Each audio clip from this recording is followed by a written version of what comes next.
congregado el Señor. Muchas gracias, Padre. Tu palabra dice, Señor, que es allí, Señor, donde se congregan, Señor, los escogidos tuyos, tu pueblo, Señor, donde tú envías bendición y vida eterna, Señor. Envía tu bendición, Señor. Envía vida eterna, Padre mío, derramada sobre cada uno de mis hermanos, Padre. Que podamos, Señor, ser testigos, Padre mío, de ese gran poder del Evangelio, Señor. Ese gran poder del cual el apóstol Pablo dice que no se avergüenza del Evangelio porque es poder de Dios. Que de igual manera, Señor, podamos decir, no nos avergonzamos del Evangelio porque este es poder de Dios, mi Dios. Qué grande poder el tuyo, mi Dios. Que nos has salvado, Señor, a pesar de lo que somos. Gracias, mi Dios. Gracias por tu amor, por tu misericordia. Exáltate, Señor, en medio nuestro, que Cristo se ha levantado en alto al compartir tu palabra, mi Dios. En el nombre de Jesús. Amén. Amén.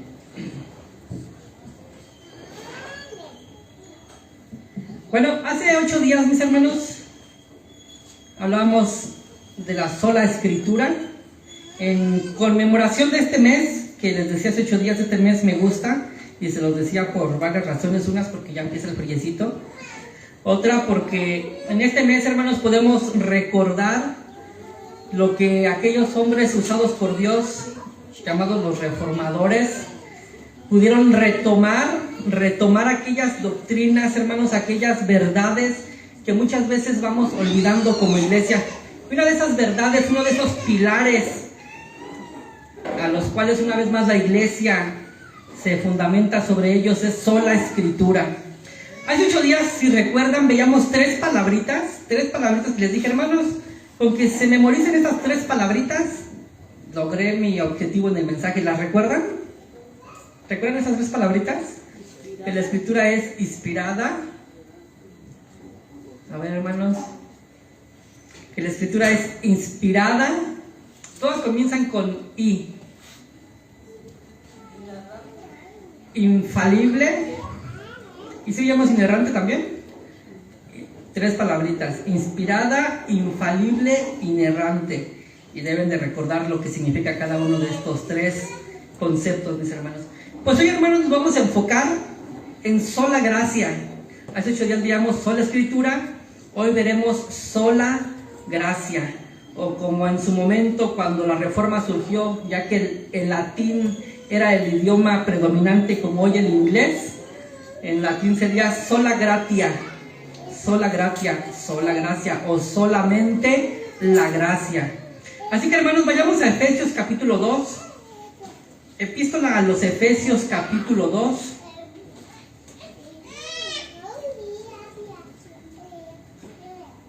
Y vamos a leer del versículo 1 al 10.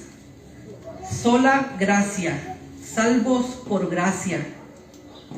Efesios capítulo 2, del versículo 1 al 10. Cuando tengan, hermanos, pueden decir amén para comenzar nuestra lectura. Vamos a la lectura todos juntos, mis hermanos. Si me quieres acompañar ahí en tu lugar, la palabra de Dios dice así: y Él os dio vida a vosotros cuando estabais muertos en vuestros delitos y pecados, en los cuales anduvisteis en otro tiempo, siguiendo la corriente de este mundo, conforme al príncipe de la potestad del aire, el espíritu que ahora opera en los hijos de desobediencia, entre los cuales también todos nosotros vivimos en otro tiempo en los deseos de nuestra carne, haciendo la voluntad de la carne y de los pensamientos, y éramos por naturaleza hijos de ira, lo mismo que los demás. Pero Dios, que es rico en misericordia, por su gran amor con que nos amó, aun estando nosotros muertos en pecados, nos dio vida juntamente con Cristo. Por gracia sois salvos. Y juntamente con Él nos resucitó, y asimismo nos hizo sentar en los lugares celestiales con Cristo Jesús, para mostrar en los siglos venideros las abundantes riquezas de su gracia en su bondad para con nosotros en Cristo Jesús. Porque por gracia sois salvos por medio de la fe, y esto no de vosotros, pues es don de Dios, no por obras, para que nadie se gloríe, porque somos hechura suya, creados en Cristo Jesús para buenas obras, las cuales Dios preparó de antemano para que anduviésemos en ellas. Sola gracia. Sola gracia. Vamos a analizar, hermanos, tres verdades. Vamos a analizar tres verdades que vienen dentro de este paquete llamado sola gracia. Así que ve la sola gracia como un paquete donde vienen tres cosas muy valiosas, tres verdades, hermanos, que son necesarias. No sería gracia sin estas tres verdades que vamos a ver. Analizaremos tres verdades que vienen dentro, por así decirle, de este paquete divino llamado sola gracia. Vamos a comenzar con el primero, hermanos. Lo primero que vamos a ver es que la gracia, hermanos, nos habla de una salvación. Somos salvos, leíamos, por gracia. Así que la primera verdad, hermanos, es que esta salvación es una salvación sin obras. Una salvación sin obras. Déjame leer una vez más Efesios 2, 4 y 5 dice: pero Dios, que es rico en misericordia, por su gran amor con que nos amó, aun estando nosotros muertos en pecados, nos dio vida juntamente con Cristo. Por gracia sois salvos. Por gracia sois salvos. Y si nos brincamos al versículo 8, dice: porque por gracia sois salvos por medio de la fe. Y esto, la fe, hermanos, no es de vosotros, pues es un don de Dios. No es por obras, para que nadie se gloríe. Una salvación, hermanos, sin obras. En cierta ocasión, hermanos, C. Lewis, aquel ateo agnóstico que después de querer refutar el cristianismo y no pudo hacerlo, se convierte al cristianismo. Por cierto, es quien escribe las crónicas de Narnia, que yo creo más que por la lectura del libro, pues lo conocemos por la película. C. Lewis acostumbraba a reunirse con ciertos intelectuales, él ya siendo cristiano, donde debatían ciertos temas, y pues le gustaba a él asistir para debatir, para escuchar, para aportar.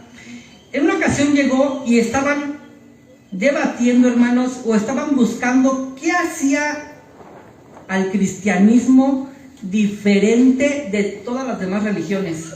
Hablemos del hinduismo, del budismo, del judaísmo, del islam, todas las demás religiones. ¿Qué hacía al cristianismo diferente? ¿Qué lo caracterizaba? ¿Cuál era esa característica que lo hacía único? Y algunos comenzaron a decir: bueno, es que el cristianismo predica a un Cristo resucitado. Y entonces alguien por ahí decía: bueno, es que también hay ciertas sectas donde también su personaje o su héroe o su divinidad también resucita. No puede ser la característica principal del cristianismo. Otros más decían: bueno, en que Dios extiende su amor hacia los pecadores. Bueno, pues todas las religiones, en cierta forma, Dios muestra su amor para los demás. C. Lewis comenzó a escuchar, levantó la mano y dijo: lo que hace diferente al cristianismo de todas las demás religiones, llámese como se llame, es que el cristianismo proclama una salvación sin obras. Hermanos, ¿qué necesitas para ser salvo? Hermano, tú no necesitas hacer nada. Una salvación sin obras.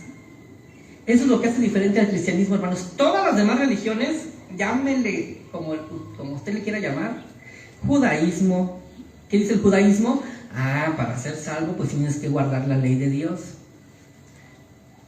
El budismo, pues te tienes que portar bien, tienes que hacer buenas obras para que, pues si reencarnas, pues reencarnes en alguien pues mucho mejor de lo que eres ahora. Todos proclaman, hermanos, una salvación por obras, por cómo te portes, por cómo es tu vida. El cristianismo proclama una salvación sin obras. Leamos lo que dice Efesios, del apóstol Pablo: porque por gracia sois salvos, por medio de la fe, y esto no de vosotros, pues es un regalo de Dios, no es por obras, para que nadie se gloríe. Y es que, hermanos, ¿por qué la salvación no es por obras, mi hermano? ¿Por qué Dios no quiso depositar la salvación en las obras humanas? ¿Sabes por qué, hermano? Porque leíamos al principio del pasaje, en el versículo 1, ¿cuál era la condición del ser humano antes de ser salvo? ¿Cómo estábamos, hermanos? Te voy a poner dos ejemplos que he puesto en algunos estudios que tenemos de las 5 solas, precisamente en este de la sola gracia. Imagina, hermanos, dos escenas.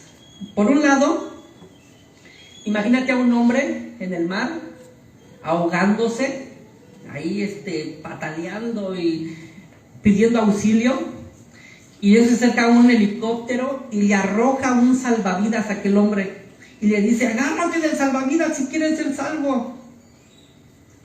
Ahora imagina la siguiente escena.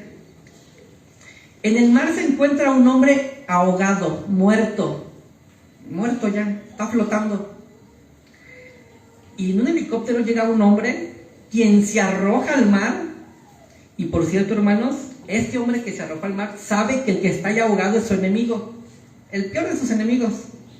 Pero dice: lo voy a salvar. Y se arroja al mar, lo rescata, lo sube al helicóptero, lo lleva a la orilla del mar, lo resucita y lo vuelve a la vida. Hermanos, ¿cuál de estas dos escenas podríamos tomar para comparar lo que es el cristianismo, lo que pasó cuando fuimos salvos? Aquel hombre al cual se le arrojó un salvavidas y le dijeron: si quieres ser salvo, agárrate del salvavidas. O aquel que se arrojó al mar, agarró a aquel hombre muerto, moribundo, inconsciente, lo rescató, se lo llevó a orilla del mar, siendo su enemigo, era su enemigo, y lo revivió. ¿A cuál de estas dos ilustra más lo que pasó en nuestra conversión? La segunda, dice el apóstol Pablo: y Él os dio vida. Hermanos, ¿sabes por qué la salvación no es por obras? Porque delante de Dios estamos muertos espiritualmente. Hermanos, ¿un muerto puede hacer alguna obra? Un muerto le podrías decir: pues levántate de ahí, flojo, estás todo el tiempo acostado. Y le podrías gritar, le podrías pegar, lo podrías golpear, le podrías hacer lo que tú quieras, hermano, y ese muerto no se moverá. Hermano, la salvación no es por obras, porque, hermanos, delante de Dios, antes de la conversión, el ser humano está, dice la palabra de Dios, Efesios capítulo 2, está muerto. El versículo 4 dice: pero Dios, que es rico en misericordia, por su gran amor con que nos amó, aún estando nosotros, ¿cómo? ¿Enfermos? Muertos. Hermanos, muchas veces vemos el evangelio como aquel hombre que está enfermo en cama y le dicen: ten, aquí está la solución para tu enfermedad, tómatela, ya depende de ti, si te la tomas serás sano, si no te la tomas pues te vas a morir. Hermanos, así no, ese no es el evangelio. Hermanos, el evangelio es, hermanos, comparado con aquel hombre que está muerto, inconsciente, que no puede ni mover un dedo, y viene Dios, viene Cristo y lo resucita. La salvación no es por obras, hermanos, porque delante de Dios no hay obra alguna delante de Él que podamos hacer para ser salvos. Una salvación sin obras. Podríamos concluir, hermanos, que entonces nuestra salvación es gratuita. ¿Cuánto te cuesta tu salvación, mi hermano? ¿Cuánto te cuesta tu salvación? ¿Podrías pagar por tu salvación? ¿Podrías dar una buena ofrenda para ser salvo? Hermanos, no hay nada que podamos hacer, no hay pago que podamos dar para nuestra salvación. Esta, hermanos, nos es otorgada gratuitamente. Una salvación gratuita, una salvación sin obras.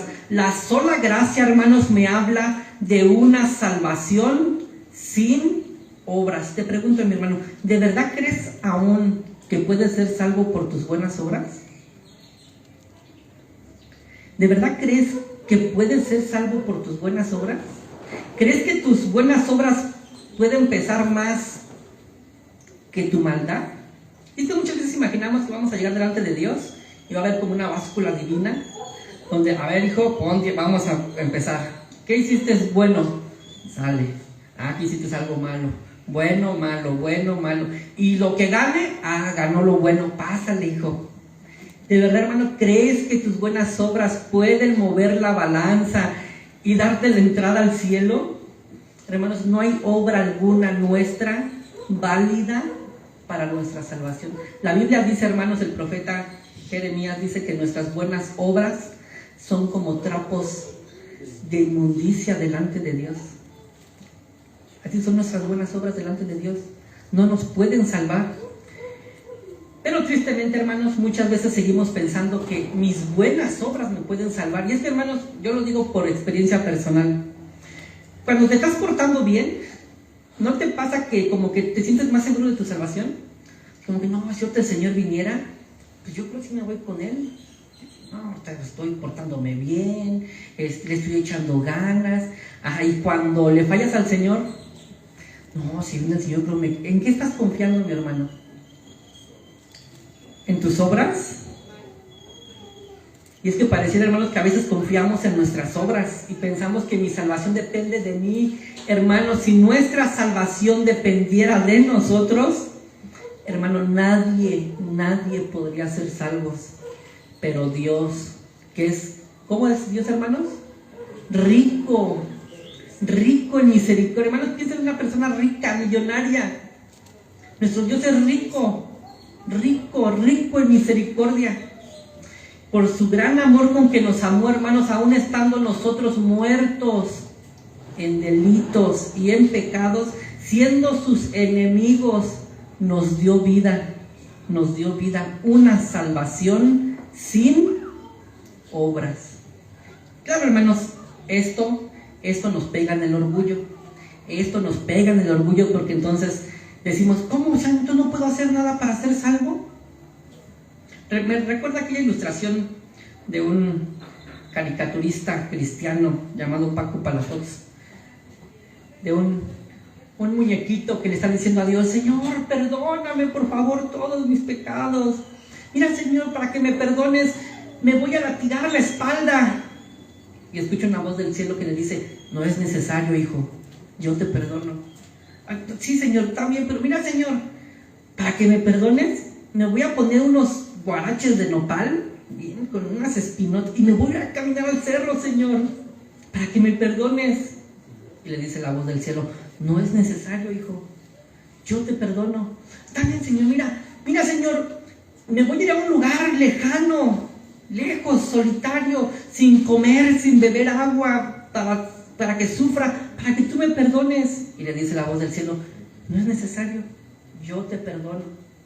Y le responde aquel muñequito, si es así de fácil, entonces olvídalo. Y así somos delante de Dios.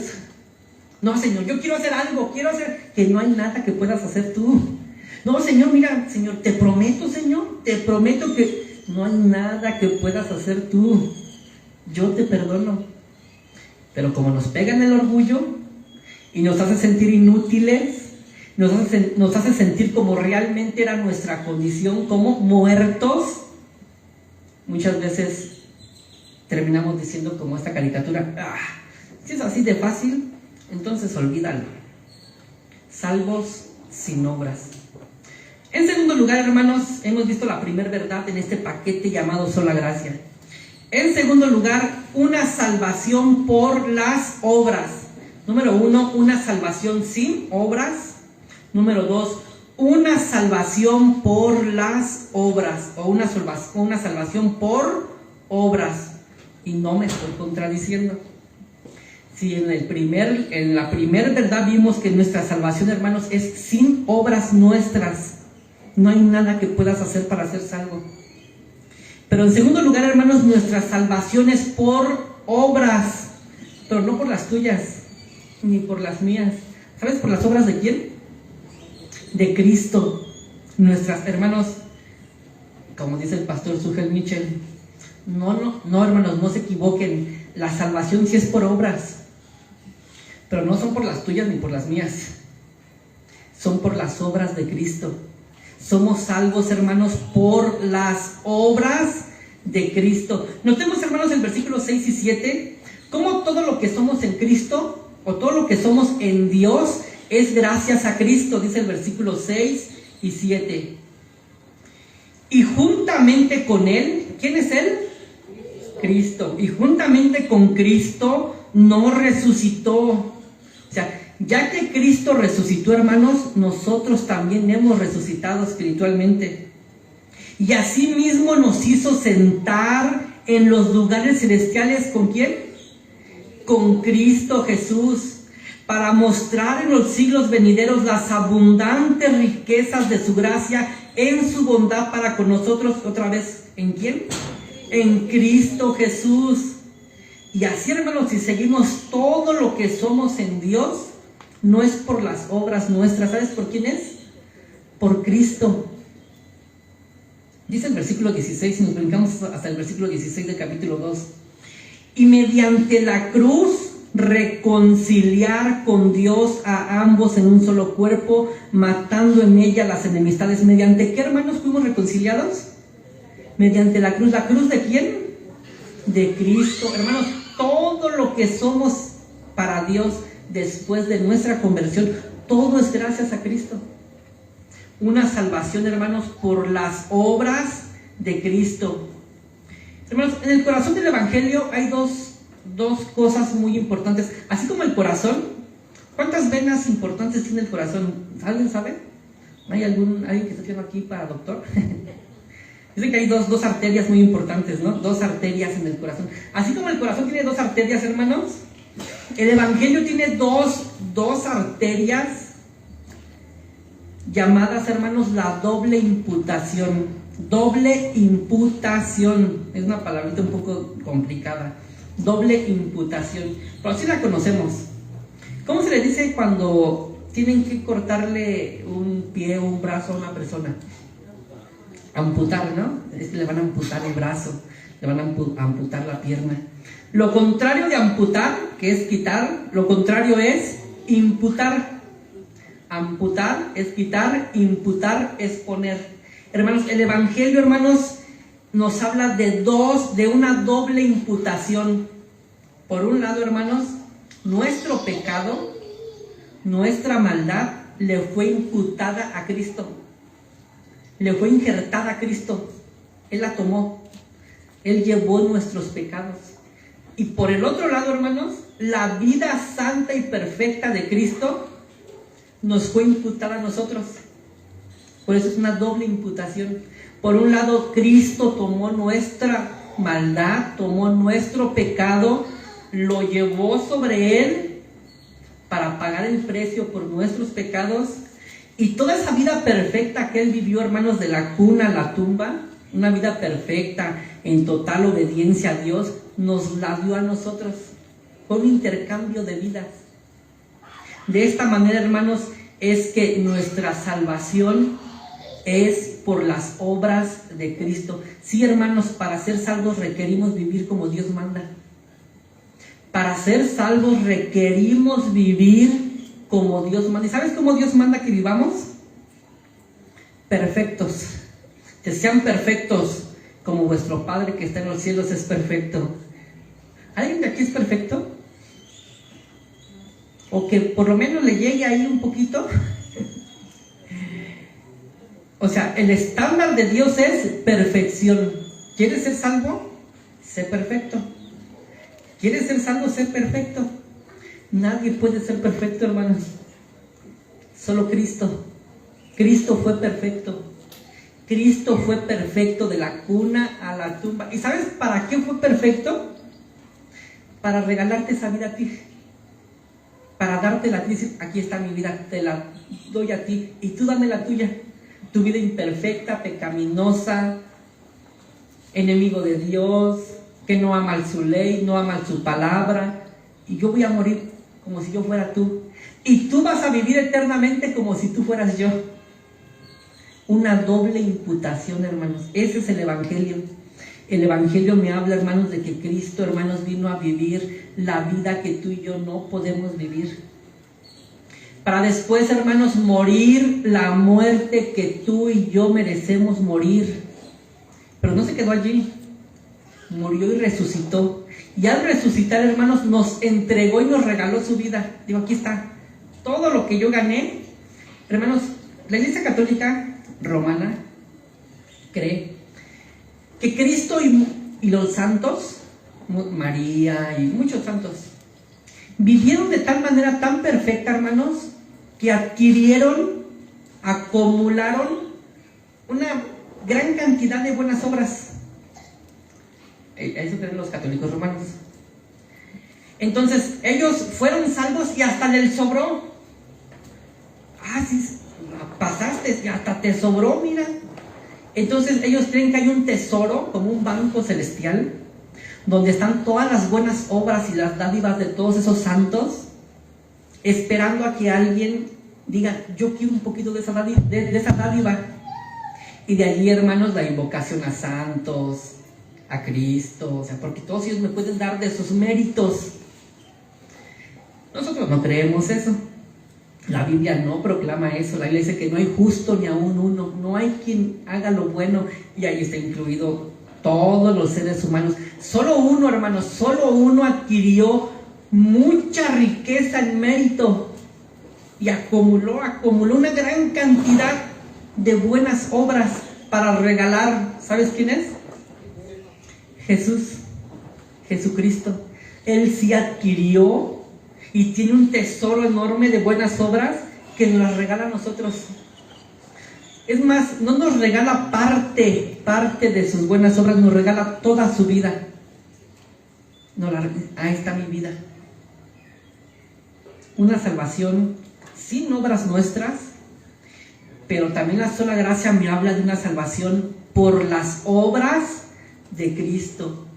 Una salvación por las obras de Cristo. En la primera verdad, hermanos, veíamos que una salvación sin obras me habla de una salvación gratuita. Porque ¿qué te costó a ti, mi hermano? Nada. Pero en la segunda verdad, una salvación por las obras de Cristo, hermano, estamos hablando de una salvación muy cara. Sí, a ti, a mí no nos cuesta nada, pero a Cristo le costó su vida entera. A Cristo le costó su vida, hermano, su vida perfecta. Tuvo que dejar su gloria, dejó su trono, como cantábamos hace un momento. Dejó su trono. Es una salvación muy cara. ¿Ven, hermanos, los contrastes de este paquete de la sola gracia? Por un lado es una salvación sin obras nuestras, y por ello es una salvación gratuita para nosotros.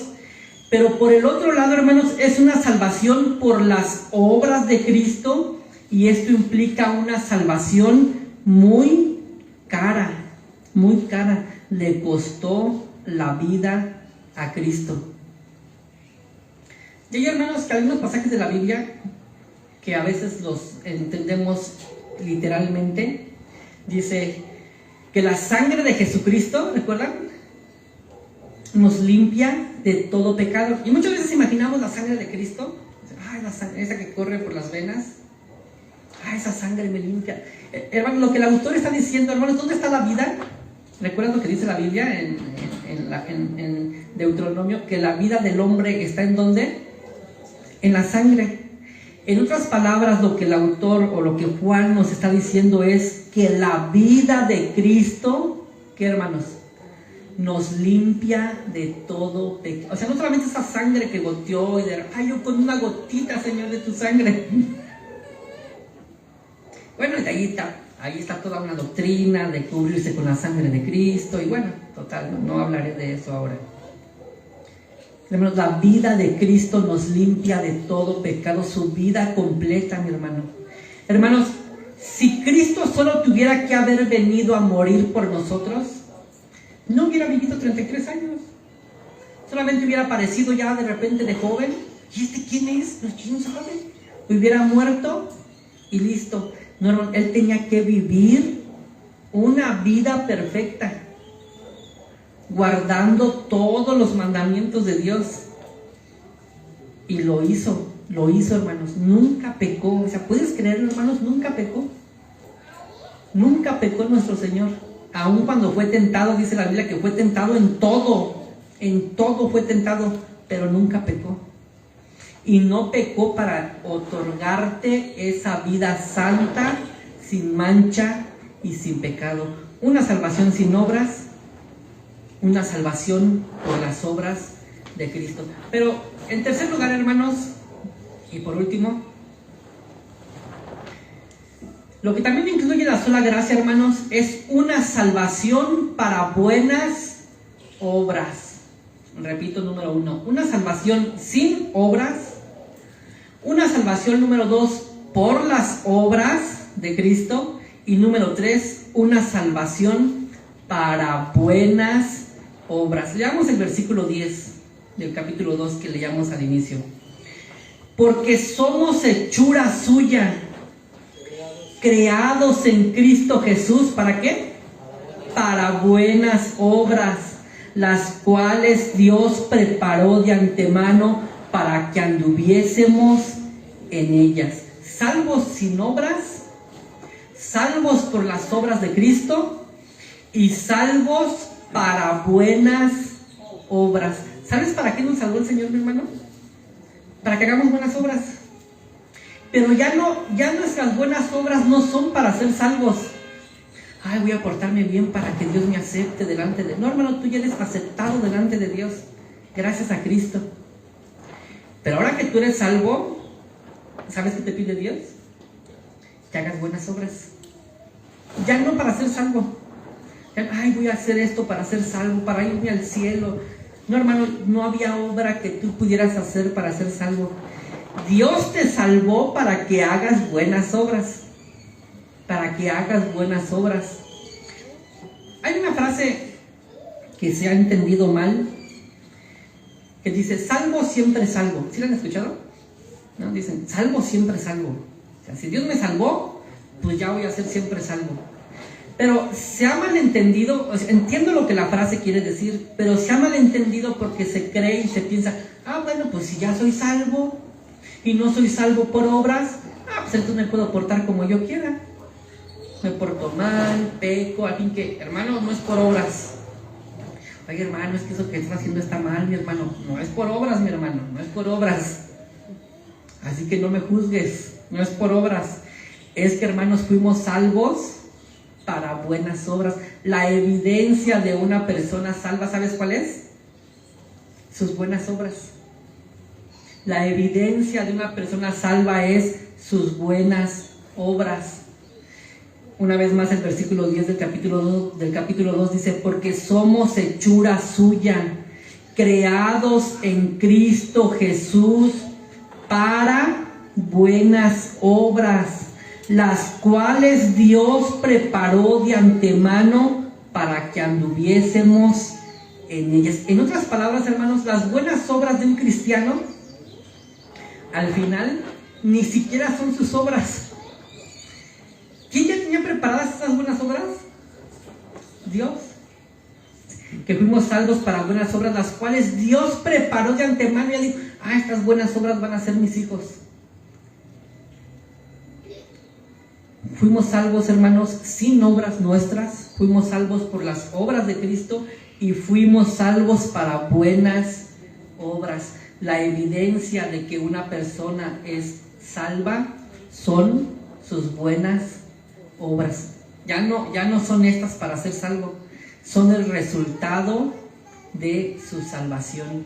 Son el resultado de su salvación. Como Jesús en una ocasión dijo, hermanos, le preguntaron los discípulos, Señor, ¿y cómo reconoceremos quién es tu discípulo? ¿Recuerdan? Él dijo, por sus frutos. Por sus frutos los conoceréis. Un árbol malo no va a dar frutos buenos, ni un árbol bueno dará frutos malos. Un árbol bueno, ¿qué frutos da? Pues frutos buenos. Así que una persona salva, ¿qué frutos va a dar? Buenas obras. buenas obras. Repito las tres verdades, hermanos, de este paquete divino llamado la sola gracia. La gracia de Dios, hermanos, nos habla de una salvación sin obras nuestras. No es por obras para que nadie se gloríe. La sola gracia, hermanos, me habla de una salvación por las obras de Cristo. Cristo vivió la vida que tú y yo no podemos vivir, para morir después de la muerte que tú y yo merecemos morir, y resucitó para entregarnos esa vida. Pero en tercer lugar, hermanos, la sola gracia también me habla de una salvación para buenas obras. Para buenas obras. Las buenas obras son el resultado y la evidencia de una persona que ha sido salva. Conclusión. Llegamos a una conclusión. ¿Cuál será el peor enemigo del Evangelio, hermanos? ¿Alguna vez has pensado cuál será el peor enemigo del Evangelio? ¿Cuál será el peor enemigo del Evangelio? ¿Serán acaso los ateos? ¿Será el peor enemigo del Evangelio Satanás, el diablo? Hermanos, el mayor enemigo del Evangelio, ¿sabes cómo se llama? Moralismo. El mayor enemigo del Evangelio es el moralismo. ¿Qué proclama el moralismo? O, en otras palabras, el legalismo. Moralismo o legalismo. ¿Qué proclama el moralismo, hermanos, o el legalismo?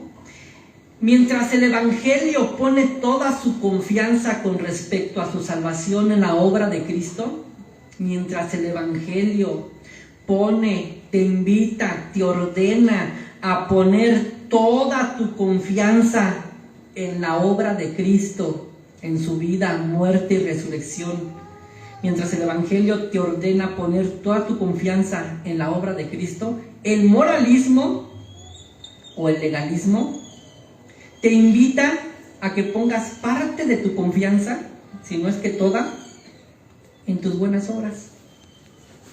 Esa es la gran diferencia entre evangelio y moralismo. Hermanos, no, la iglesia no ha sido llamada a proclamar una vida moral. Pórtense bien, hermanos, pórtense bien para que Dios nos acepte, hermanos, para que Dios nos bendiga, hermanos, pórtate bien. Eso es moralismo. No, la iglesia fue llamada a proclamar, hermano, tú no te puedes portar bien, siendo sincero, pero Cristo sí pudo, y te ha dado esa vida para que ahora, ya siendo salvo y siendo una nueva creación, hagas buenas obras. Hermanos, el moralismo me invita a poner, aunque sea un poquito, cierta parte de mi confianza en mis buenas obras. Y es como les decía hace un momento cuando comenzábamos, hermanos, ¿no acaso cuando nos estamos portando bien delante de Dios, porque, somos nosotros los que decimos, creo que ahora sí me estoy portando bien delante de Dios, ahora sí le estoy echando ganas, no, estoy yendo a la iglesia, estoy leyendo mi Biblia, estoy haciendo todo pues de la manera adecuada, no, ahora sí, Dios me tiene que bendecir, ahora sí Dios me tiene que bendecir. Hermanos, ¿cómo se llama eso? Moralismo, legalismo.